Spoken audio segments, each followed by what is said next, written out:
Hi, welcome to my channel. This is Chanel Java Devotions.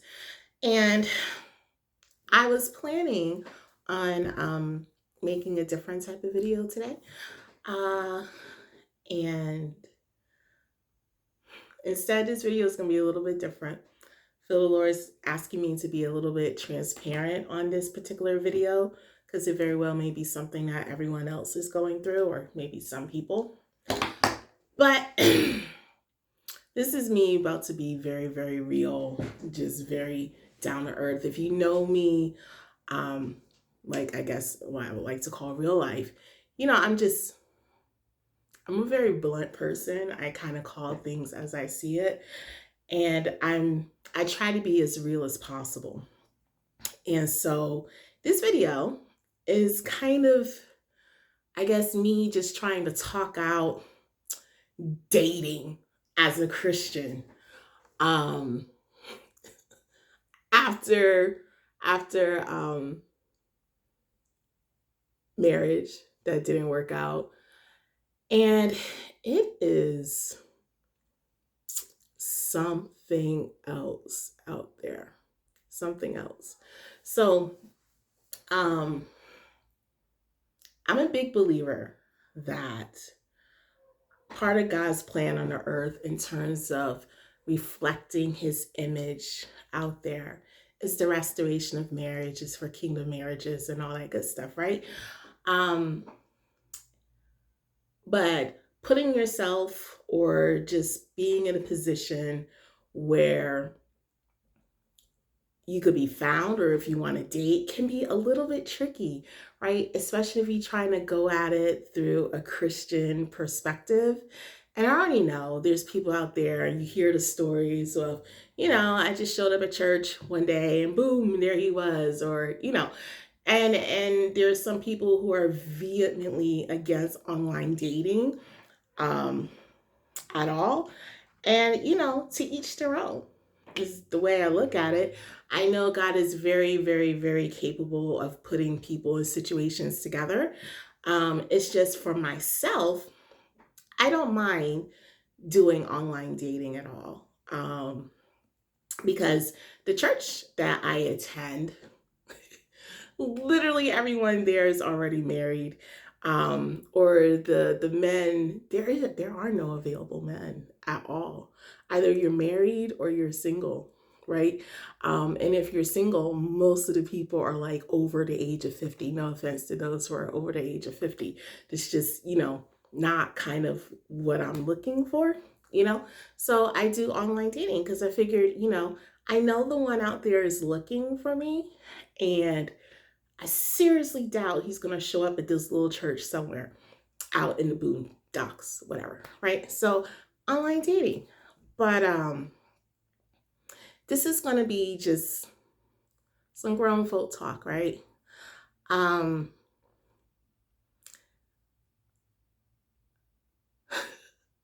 the craziness that I have run into in the week and a half since I put up my profile has been ridiculous. Absolutely ridiculous. And I don't know if it's a little bit of a shock just putting myself out there, but one of the first things that I've noticed, and it's weird because I even put it in my profile, I love Jesus. I'm looking for someone who loves Jesus just as much as me. I put that out there front and center, right? Single mom, 3 kids, all that good stuff. And the people that reply back is been an interesting bag. And is it just me, or has anyone else noticed that the men who say that they're Christians are the first ones, at least in my experience anyway, have been the first ones to turn every conversation that they can into a sexual conversation? I'm finding that to be the weirdest disconnect. Like, he says he's Christian, and then we talk, and then everything immediately turns sexual. And it's just like, nah. And as you know, if you watch my channel, you know my backstory, you know my history, right? So I can't do that. I absolutely can't do that. Because one thing I do know is all kinds of sex leads to soul ties, including phone sex. This is adult. I probably should put a warning out there, but I'm not doing that. You are not getting me caught up in some mediocre thing. Yeah, I'm not going down that road at all. And I'm busy. Thank you. And so if you're running into that, that's not cool. That's not normal. You don't have to lower your boundaries or your sense of self worth for this random dude, right? And also, one of the things that I notice is one of the things I had to learn is I had to stop giving these guys the benefit of the doubt that this could potentially be the one. And I noticed that when I made the switch, that not every guy I talk to, I need to get this thing out my head. Well, what if this is the one? What if this is the one? And I found that when I turned that off, and I think of it as more of like, if you ever watch like those Regency shows, those Regency dramas like Downton Abbey or Bridgerton or The Gilded Age, they had these seasons where the women had like their coming out season, right? And they go through all these debutante balls, all these other things. It's like a courting season. And all these men are coming up to them, trying to make their offer, trying to get time with them. And one of the things that I found that I kind of liked with that whole concept is you literally never know which one is which. And no one gets the benefit of the doubt that this could possibly be the husband. They think of it as, what can you do for me? What can I do for you, right? Are we a good match to begin with, right? And especially when you have so many people coming at you, which is kind of how I think of online dating, is you have this pool of candidates, right? And I look at it as, okay, where do we fit? Where can we possibly connect? And as long as I don't have this filter, these rose colored glasses thinking, oh, he could be my husband, red flags that I normally would have just ignored and brushed through, I don't ignore. Because my first thing is, you're probably not the one, but we're going to talk and see how things go. And if it does turn out that you are the one, then we're going to go through this courting season and we'll end up on this other side. But I am no longer giving anyone the benefit of the doubt that they are the one. And I think when you think of it in that sense, it makes it a whole lot easier to just filter out the chaff, if that makes any sense to anyone. It makes sense to me.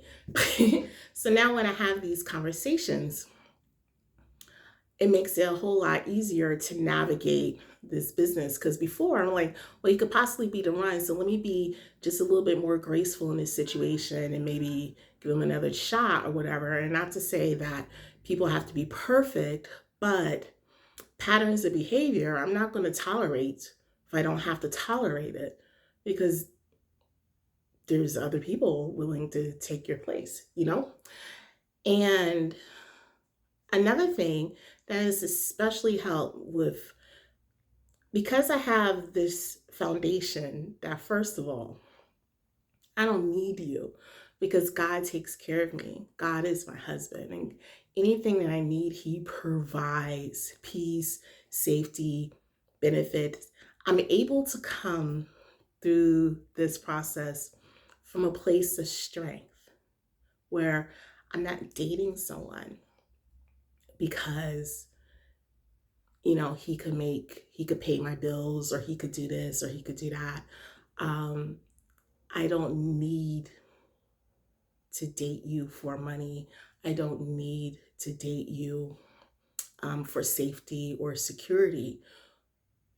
If I'm dating you, is for love and because we are a good match, you know? And I think you always got to remember that people are going to test your boundaries. People are going to push whatever it is that they can push. And if you put yourself in a situation where you can't leave, or if you're going to be stuck, it's going to be hard. Because what they don't tell you growing up in the church is, I think sometimes we paint marriage, at any marriage, as this wonderful Cinderella type thing, and the reality is far from it. Not every single marriage is a God ordained marriage. There are situations where people get abused physically and mentally. And the first thing the church says is you need to stay. And I'm like, no, you need to go because God has not called us into bondage, you know? And I think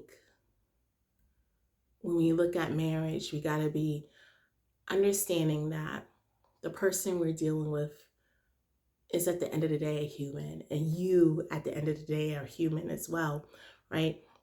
So before you go into that situation, just make sure that you've gone through the preparation process where any hurts or traumas or open doorways that normally would have prevented you from either finding the one, or even if you found the one, will put you where you have old patterns of behavior or thinking where you would sabotaged it. Just make sure that you allow the Lord to let you go through that process of healing, right? So that you're not dating from a place of loss and trauma, but you're dating from a place where your sure foundation at the end of the day is Christ, right? So, so this has been week 1.5, week 2 of putting my profile up there on the dating apps. And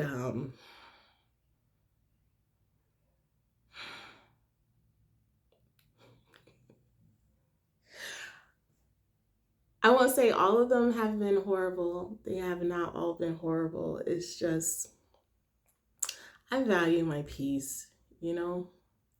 I value my peace. And there are some very good benefits to singlehood. This is true. But man, between like the alpha males who watch all these crazy podcasts, and it's crazy.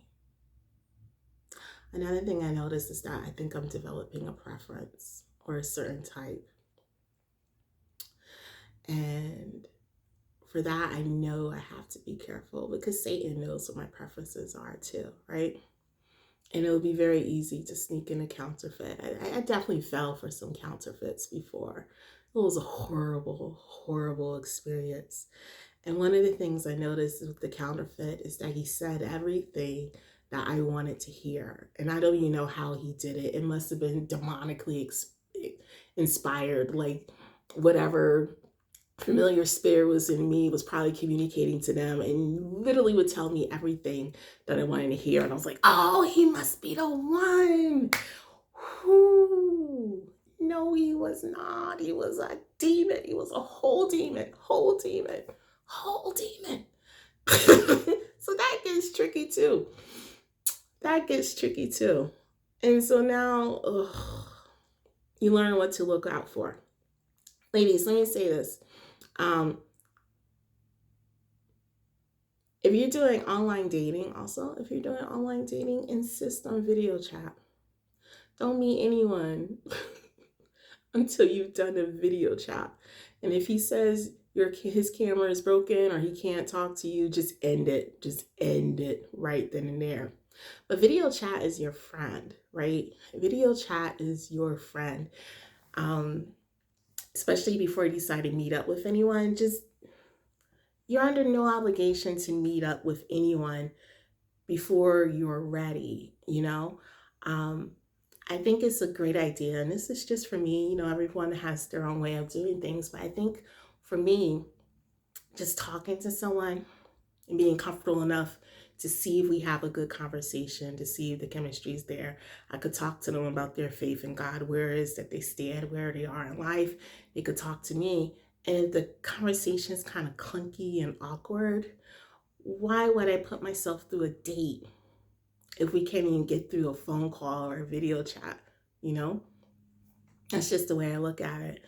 And also, even when it comes to going out on a date, I myself just like to be as comfortable as possible, right? And I know some people like doing like the first dates at the restaurants and all that good stuff, and that's your thing. Cool. I had a guy ask me out for a date today actually, and I was just like, he wanted to take me out for dinner, and I was just like, actually, I would prefer maybe we could just do coffee or something. We no pressure. I could be comfortable. You could be comfortable, and we could just talk, and we could just go from there. And he didn't like that. I mean, whatever. I'm not trying to do a power play or anything like that. Or maybe I am. I just want to be comfortable. So at the end of the day, the Lord says, he who finds me finds a good thing. And for me, I like to be comfortable. And if it progresses past then yeah, we could do dinner, So that's just me. I don't know. If you think different, please feel free to share in the chat. Because like I said, I just kind of want to have a conversation and be a little bit open about what's happening with me. And then can we talk about these men who seem to be of the opinion that I don't know what my own mind is, or that I need him in order to figure out things? There are many things I need a man for, and that would make my life so much easier, for sure. But I don't tolerate disrespect. And I don't tolerate someone assuming that I'm dumb and stupid. Because in this day and age, a woman can actually run her own household financially. We don't need a man for a checking account. We don't need a man for a credit card. Bills come in our names. We're able to work. We're able to do all those things, right? So whatever partner the Lord does give me,